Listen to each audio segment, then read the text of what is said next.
Alrighty, okay, I have 30 minutes. Okay, so I'm going to give you an overview of some things. Think about who has pen, who has paper, who's ready to make notes. Alrighty, so I've got 30 minutes. Now, we've had the sad stuff, we've had the grim stuff. Who's a bit terrified by the first section? Yeah, I know, but you know what? They're absolutely right what David said. This is going to make landlords need us more. Who agrees with that, guys? Yes or no? They need us more. They can't ignore us anymore. They're trying to do everything themselves. It's not time to do that anymore. They need to be using us, all right? So we're going to start talking about how we can scale up. Now, we haven't written it on here. Where's Jeevan? Or Tosin? Tosin, can you come and write on this board for me the hashtag for this event? Who knows what the hashtag for this event is? Every year, we change colours. This year, we're pink. Last year, we were orange, I think. Every year, we change colours. And also, we change our hashtag. This year, our hashtag is, who knows what it is? Who's seen it? What is it? Freedom. So write down hashtag freedom. All right, the topic, the overtune that is running through this event is freedom. Freedom from what, guys? Scary landlords, yeah. Freedom from what? Freedom from what, sorry? The chains of the business. All right, we want to get at those chains of the business. Who wants to really just be able to choose whether to go in or not to work? Yes or no, guys? Who wants to be able to decide who they work with, what they do, focus on the fun stuff, focus on the things that make you money? Isn't that right, Sean? You do that now, don't you? He just focuses on making crazy videos, making money and selling shit. That's what he focuses on. He doesn't focus on all that legislation stuff anymore. Raise your hand if this sounds like the right thing you want to be doing, all right? So it's freedom from the chains of running that business. The definition of an entrepreneur is someone who sets up and starts a business. The definition of a business owner is someone who owns one. The question is, are you an entrepreneur or are you a business owner? Who's both, by the way? Entrepreneur and business owner. All right, so we want to get ourselves into the place where we own the business, we take money from the business, but the business runs without us. Yes or no, guys? And that's the definition of freedom. All right, so in the next 27 minutes, I'm going to go through with you a few things that will help you do that and to get you towards this hashtag freedom. And we're going to be building this over the next 2 days so that you can automate, systemize, and make everything run without you. And that's the goal. All right, so the new world, navigating the new world. Who likes the pink color, by the way, guys? Do we like the pink color? It's very nice, isn't it? Holly was so excited when we said pink. She goes, oh, I've got so many outfits I can wear for that. She was very excited. Anyway, right, the market is changing. In fact, would you agree with me, the world is changing? Everything is different. It's so fantastic what you can do now with tech and AI and what you can outsource and what things can be done for you. And that means we have to evolve. And yet you heard Sophie say here on stage that she's bought so many letting agencies that aren't even doing the basics. They haven't increased the rents. They don't have PI insurance. They haven't got the essentials done. And so there's somewhere between here and there is where we need to start to look at. So let's have a look at some of the things that is going to be happening over the next few years. Would you agree with this one? I think we all agree with this one after the session we've just had. Legislation is going to get tougher. Is that good or bad, guys? It's good. Why? Because it gives us an opportunity. What it means is landlords need us more, which means they're more willing to pay, which means the fines are bigger, which means the risks are bigger, which means I believe this puts us in a great position. But there is a challenge. I want you to write this number down. 82% of landlords currently do not use letting agents for managed services. 82%. That means the 19,000 letting agents in the UK are chasing 18% of the landlords. Who thinks that's crazy, by the way? That is crazy. So what we've got to try and do is we've got to evolve and use this legislation to capture that 82% and get them using us. Would you all agree with me? They need us. Yes or no, guys? Yes. They need us.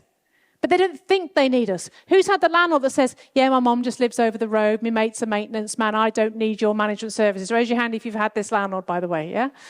It's just crazy, isn't it? They think they don't need us, but they do. And I believe this legislation absolutely gives us an opportunity. So let's use it. So you need to be hot on the legislation. Your team needs to be hot on the legislation. And you need to know how to utilize that to convert those let owners to fully managed. Make sense, guys? Yes or no? Yes. All right, legislation is getting tougher. I see that as a good thing.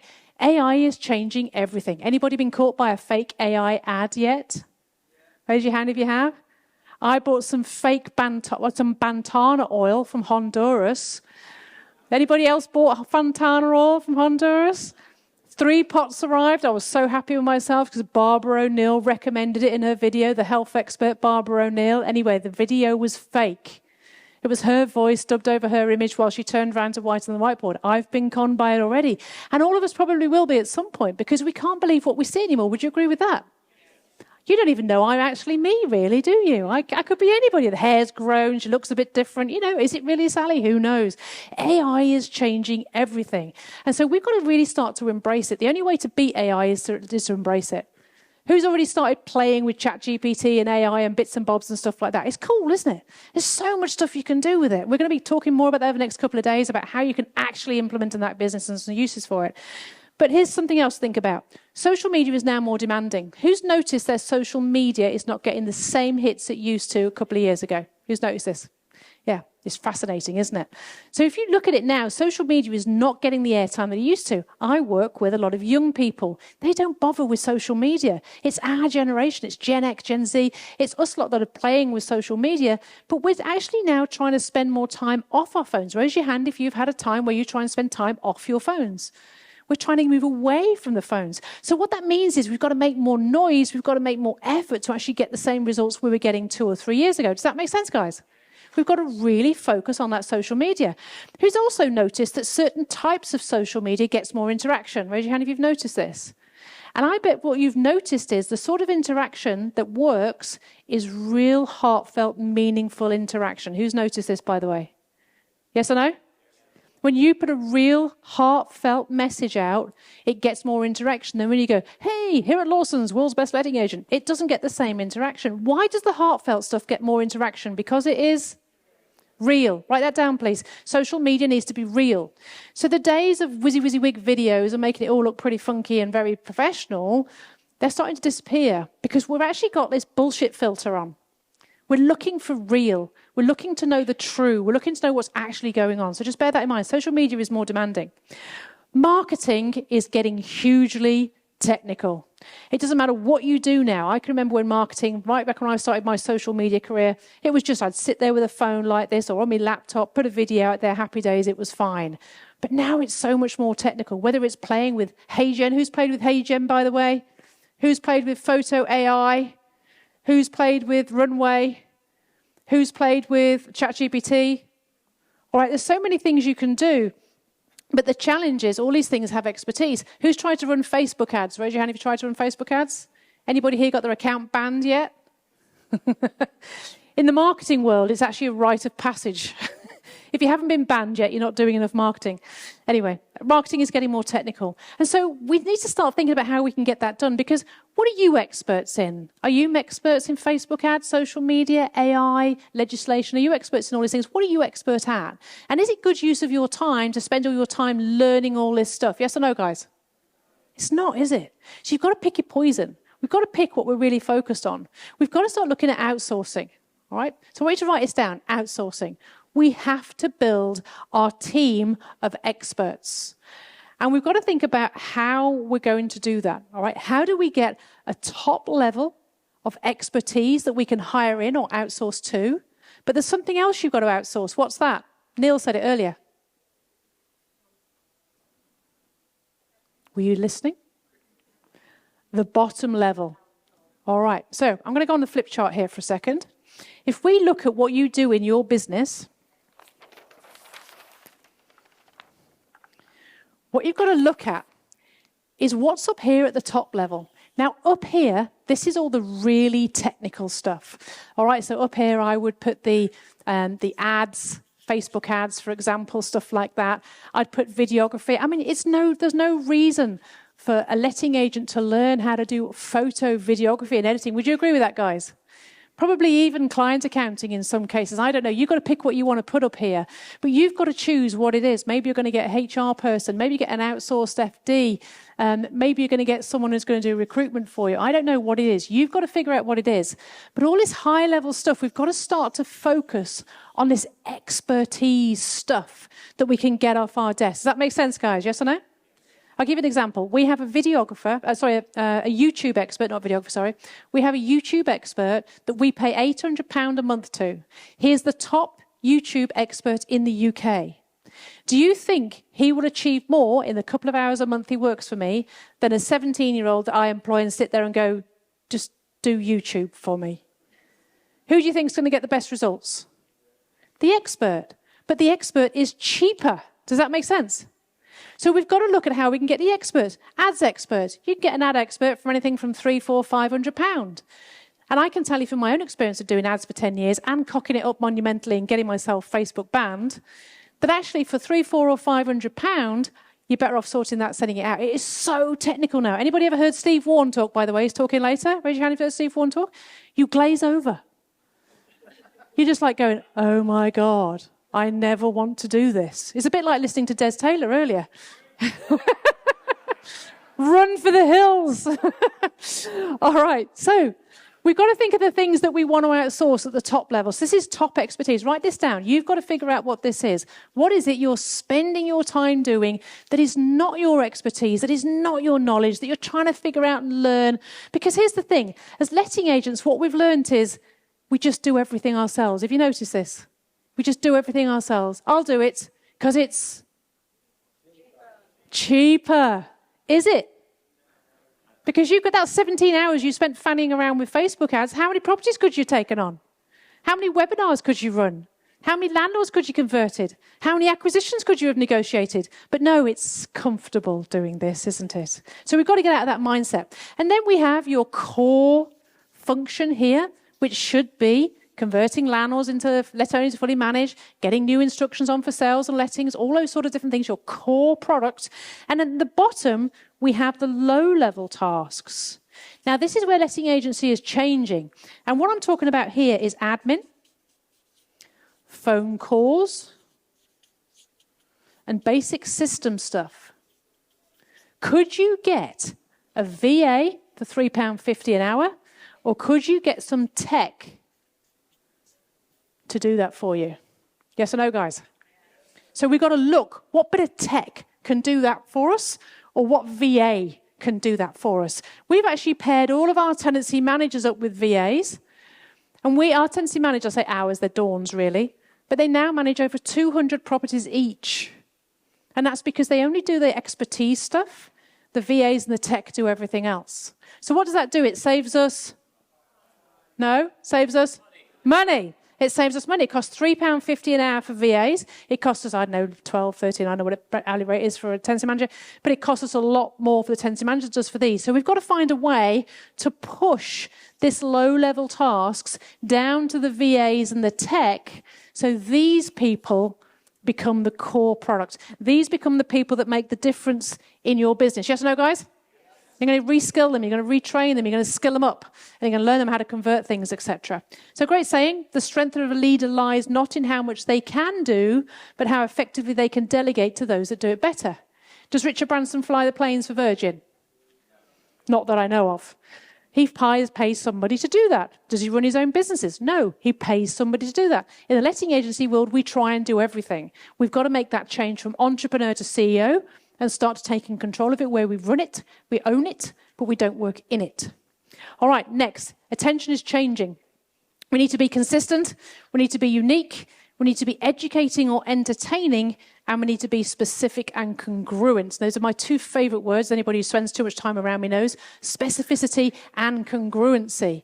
If you don't have that in your advertising and marketing, forget it, it's not going to work. So what am I talking about here? Who's done a webinar? Raise your hand if you've done a webinar. Who's done a Facebook Live? Who puts social media posts out regularly? Who writes blogs? Who sends emails? Who's built a database of landlords?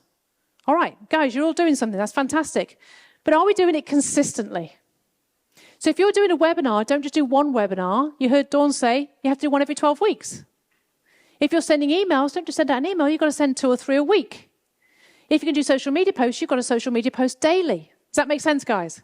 We've got to be consistent, but we've also got to be congruent, because I see so many letting agents putting posts out where it's basically property available, property of the week, property available, property of the week. Who's looking at that, landlords or tenants?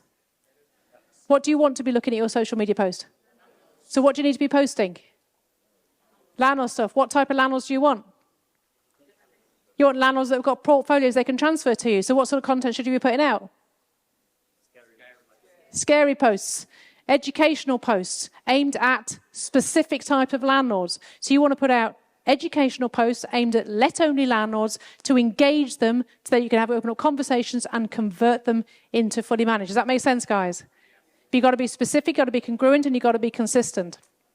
So when it comes to social media, the thing that most of us are missing in any form of marketing, whatever it is, it's about having that consistency. And the path to success is through continuum of mundane, uncelebrated, and often unseen tasks.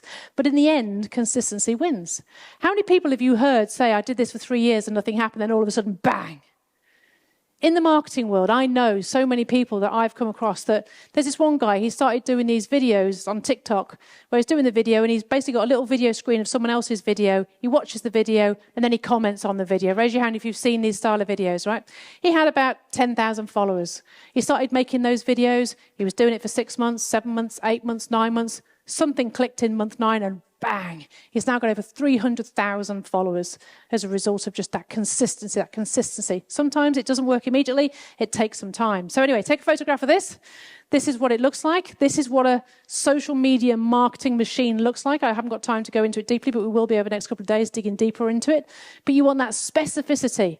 Each marketing train from start to finish has to aim at one specific landlord type.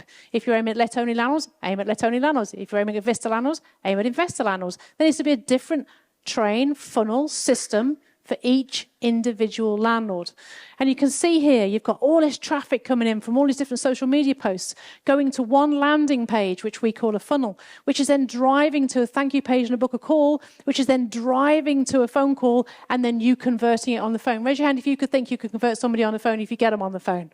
Absolutely, we're all good salespeople, but you've got to get them on the phone. And if that doesn't work, you can then get it from your email nurture database. Get them on your database, send them emails, push them to book a call, get them on the phone and convert them, all right? Consistency, consistent social media posts, consistent email, all the way through. Make sense, guys, yes or no?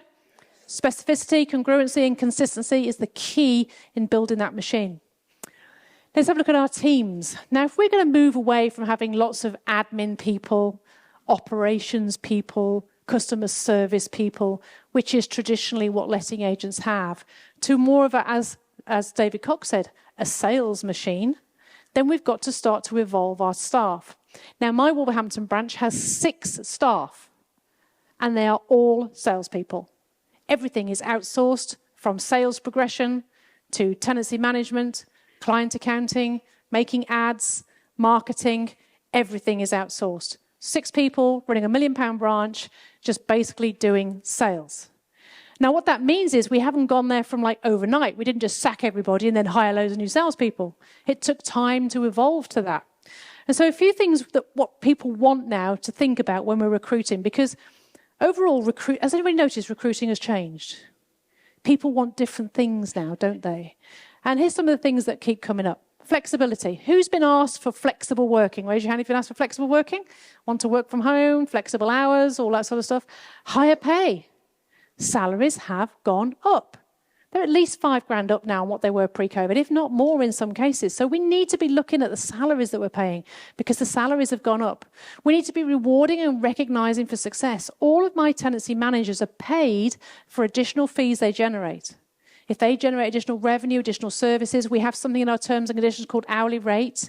If they charge extra hourly rate for something, they get a percentage. They get a commission on that. Everybody is commissioned on some basis or another. And so the reward and recognition, because we want to push them up to say, hey, you can earn a lot of money. Now, we got a lady called Claire. She's lovely, absolutely amazing property manager. We didn't know she could do sales, never really came up. But as soon as we gave her those commissions and those profits, she was like, anything you want me to sell.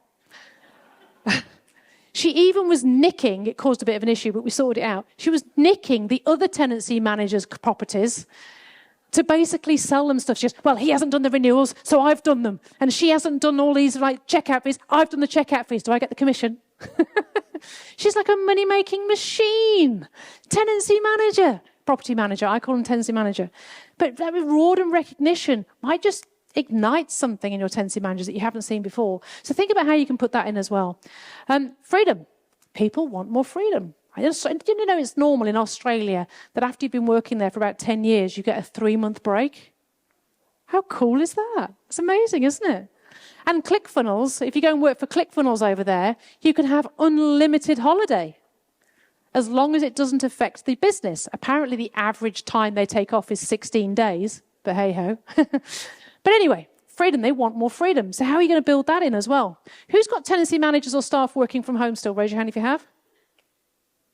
Any hands up? 1 or 2, 3, 4, 5, 6 hands up. All of my tenancy managers work from home. They can come to the office and work in the desks if they want to. They love it. Don't be scared of it. It really works. There's a great piece of kit called Active Track, I think it is, that tracks everything they do on their computers, and Dawn watches them with great fun. So, recruitment secrets. I love this saying, and it's so true. One great person will easily outperform 2 average people. Raise your hand if you've experienced that. Yeah, you've got that one person that you pass them something, they will do 10x the work of 3 or 4 of these people over here. Who do you want more of? That one person. All right, so we've got to recruit differently. We've got to build a recruitment system that recruits the best that's out there. So take a photograph of this, please. This is a recruitment system. Now, I believe the recruitment system is broken. When you look at the recruitment system, we put a job out on Indeed. We get about 300 CVs coming in. We then have to read 300 CVs. Be honest, has anybody here ever managed to read every single CV that's come through when they put a job ad out? No, never. We get bored about 10 or 12 in, and then we go, has anybody got any mates? It doesn't really work, does it? So we've got to turn it around. We've got to turn it around because we need to create a filtering system so that we only have to spend time talking to the 5 or 6 that really, really, really want to work for us. Would you agree with that? Who gets loads of like, oh, what was the job again? What was it I applied for? Oh, a bus driver? Oh, no. Raise your hand if you've had those sort of comments. They just have no idea what they've applied for. So we've got to get rid of all that. So we create a funnel, a machine, basically, that starts to knock them out. So how about this? Write this down. Number 1, you get them to fill out your application form. We put it online. You can do it physically if you want. But you get them to fill out our application form. We don't read the CV. We don't even look at it. We just send them a form to fill out an online form, and we get them to fill out a load of questions. How many do you think fill out those questions out of 300 CVs? A bit more than 2. Yeah, you're probably going to get about 10%. So about 30 out of 300 will fill out the application form. All right, that's still too many CVs to read. I can't be asked to read 30 CVs. So then what we do is we send them another questionnaire, but this time they have to write paragraphs. So this time it's going to go, give me an example when, tell me about a scenario at, and all that sort of stuff. What would your boss say about it if I was to ask them? All those sort of different questions, culture fit type questions, all right? Now, out of those 30, about half will do the second load of questions. We've gone from 300 down to 15, happy days. But I'm still not going to read those CVs. Then what we do, depending on the role, you've got 2 ways to go here. Either, if it's a sales role, I would ask them to make you a video. Please write to make us a video explaining why you would like to work for us and why you think this is the best role. But before you do that, I want you to research us, go on our website, go on our social media, learn all about us, and tell us why you want to work for us. Now, who's had interviews where you say, why do you want to work for our company? They go, I've always wanted to be in property. Yeah? It's like, get out. Just get out. So what's different about this process is when you get them to make a video and learn all about you first, when they come through to you, it's like, oh, I love your website and those things that you're doing and that your offices look fantastic and those landlord testimonials and whatever. You're going to have a very different conversation. So out of these 15, you're going to ask them to make videos. How many do you think will make videos? About half again. So you're going to have 7 or 8 are going to make videos. The other ones are going to go, hell no, I'm not doing that. So 7 or 8 are going to come through making videos. I'm still not going to read the CVs. So what happens then is you say, thank you very much for your submission. You've now entered the next phase. The next phase is for you to book a 15-minute culture fit interview with us on this Zoom link and this Calendly link. You send them a calendar, whatever you use for your calendar. You get them to book a call in your diary. You will have about 3 or 4 book a call in your diary. Now, by the time they filled out application 1, application 2, made a video, and then booked a call in your calendar and learned all about you, would you agree with me they're pretty keen?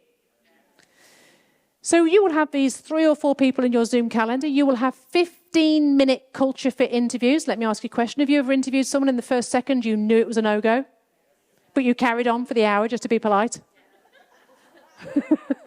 That's why it's 15 minutes. So you have the 15-minute culture fit interview. Of course, you can carry on longer if you like, but you have a 15-minute culture fit interview. It's not an interview, it's a culture fit. Do you fit our culture? Do we like each other? Does it gel? And then, if they're successful out of that, those 3 or 4 that turn up for your video, for your culture fit interview, you then invite them for your proper interview. That's where you invite them to come into the office, meet the team, and do whatever you want to do. Does that make sense, guys? Now, what happens here, I previously believed that there's nothing but crap on Indeed. Raise your hand if you've thought that to yourself in the past. There's nothing but rubbish on Indeed. But the reason it feels like there's rubbish on Indeed is because you just can't see the wood for the trees. Those 300 CVs, you don't get to read them. You read the first 10 and think, oh, they're all bus drivers. Nothing against bus drivers, but they don't make very good letting agents. So it doesn't really work. But when you actually do this, it filters it through, and what you end up is just the great people. I have recruited, and me and my team, we use it in our letting agencies. We've recruited everybody for our letting agencies. I use it in my media team, the guys you see running around in the pink shirts. We've recruited across our 5 companies over 50 people in the last 3 or 4 years using that method, and it's brilliant. The last one we hired was a tenancy management for Dawn's office because one of her girls is going off on maternity leave. We put £63, I think the figure was, from the top of my head. We advertised it for literally about 5 or 6 days. And we recruited a fantastic tenancy manager that started with us last week. £63. Who's paid recruitment companies? That is not something you outsource, guys. It's not. And who's employed someone from a recruitment company only for them to poach them back 1 or 2 years later? Who's had that? Painful. 3 months, refund. Definitely need a refund. It's terrible. Oh, it's just shocking. All right, so guys, do this. It will change your life. I promise you will never fear somebody leaving ever again. And remember, the key here is to recruit good quality people, better people. Remember, raise your salary, change your culture, make sure it's fun, make sure it's rewarding, make sure it's flexible. Hire the best people because they can 10x outwork an average person any day of the week. Make sense, guys? Yes or no? All right, final slide. The result, where do we want to go with this? All right. So all of this complexity has resulted, if you think about it, in us having less time. Who feels so bloody busy it was really difficult to get 2 days to come here? Give yourselves a round of applause for making it here. Well done. I know, it's hard. More work, less time. We're just so time poor. You could work 18 hours a day and you still wouldn't get through everything. It's just not good. More cost. Everything's going up. We've heard, obviously NI is going up, pay minimum wage is going up, petrol's gone up, cost of living has gone up, everything's gone up. Absolutely crazy. We've had, less chance to focus on the key things. We just can't focus on growth. Quite often I say to people, what marketing you do? I haven't got time for marketing. Raise your hand if you found yourself saying that at some point. I haven't got time for marketing. It's so common because we just don't have time. We haven't got time to focus on those growth things, never mind. Less revenue per employee. Write this down as a figure. The average in the industry is a letting agency will generate £50,000 per employee per year. So if you've got 6 employees, you should generate £300,000. If you've got 10 employees, £500,000, 20 employees, £1 million. I've got 6 employees, £1 million. We are more than 3 times the average RPE in the UK. What's yours? So have a look at that and think about that. Because if you're £50,000, you're average. But you want to be getting to £150,000 per employee per year with everything else outsourced, taken care of, sweet as a nut, so you can focus on those key things. So what we need to do is think about how we can make more profit. Because as we spend more time doing all these things, what happens to our profit, guys? More time equals less profit. Just squeeze, doesn't it? This is your revenue. This is your cost. As this goes up, the gap, the profit in between the two, just squeezes. The average in the UK is 11.9%. We've got agents that have got to 50 and 60% now as a result of making those changes. So it's really key that we focus on making more profit. So we want to do less and earn more. Who likes the sound of that? Work less and earn more. That's the mantra. Okay, that's what we need to do. I haven't set foot in my letting agency. Well, I did once, actually. I haven't been in there since 2010. I went in beginning of last year. I thought, oh, my God, this place needs a refurb. It cost me £154,000 for a refurb. So I've told Ali I'm not going in for another 10 years. Just not going near the place. Do less, earn more. Reduce costs. Tech, VAs, outsourcing. It is cheaper to have an £800 a month expert than it is to have an £18,000 or £25,000 a year now as with minimum wage employee sitting in your seat. Because also remember, when you've got an 18-year-old or 17-year-old or whatever age they are doing something, who has to manage them? You. And if you're not an expert in videography, social media, ads or whatever, how good are they going to be? It's crazy. Okay, reduce costs. Look how you can get VAs and tech to do as much as you possibly can.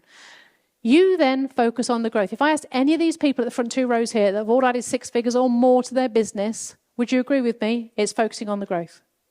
The people that do it and the people that don't, the only difference is those that focus on the growth and those that didn't. The ones that say, I'm too busy, I've got to do this and I've got to do that, they're never going to do it because they're never going to focus on it. So you've got to focus on the growth. But to focus on the growth, you've got to do what?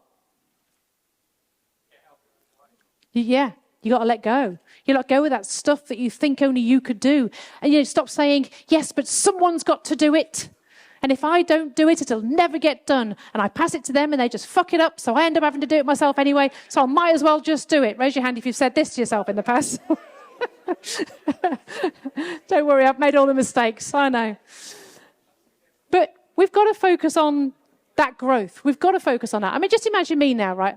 Give us a wave, Jeevan, at the front. Jeevan's our events manager guy here, right? I can tell you now, I have no idea what he does. Where's Becky? Where is she? Is she in the room somewhere? We'll point at Rachel. Hello, Rachel. Give us a wave. Rachel's one of my 3 videographers. Do you think I know how to operate that camera? I have no idea how to operate that camera. Absolutely no idea. If Rachel left tomorrow, I'd have to apply another video. I don't know how to do it. I don't know how to do this. Becky, here she is. Hey, Becky. Becky handles all of our social media. How you doing, Becky? You all right?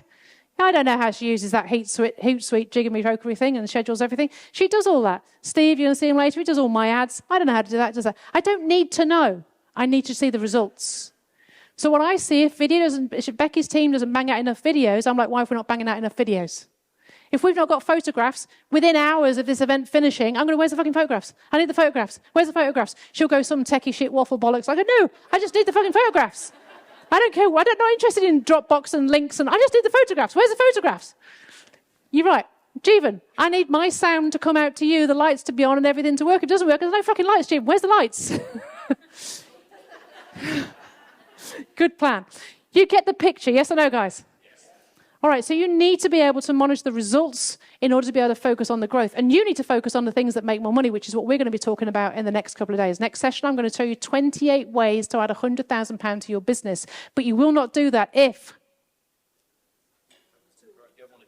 you don't want to change and you don't let go of the tools. All right, so the whole section's point of time if you're not going to change anything. If you're going to go back to your office, play with your emails and do that sort of stuff, it's not going to happen. So we have to focus on that growth, even if it's just an hour a day. Focus on that revenue per employee. £50,000 per year per employee does not give you a good margin, does not make your business robust, does not give you enough ammunition if you need it for whatever comes in the future, and it doesn't give you a business that you can grow and scale. So we need to be focusing on growing that revenue per employee by making the employees better and outsourcing. And all of that will lead to more profit.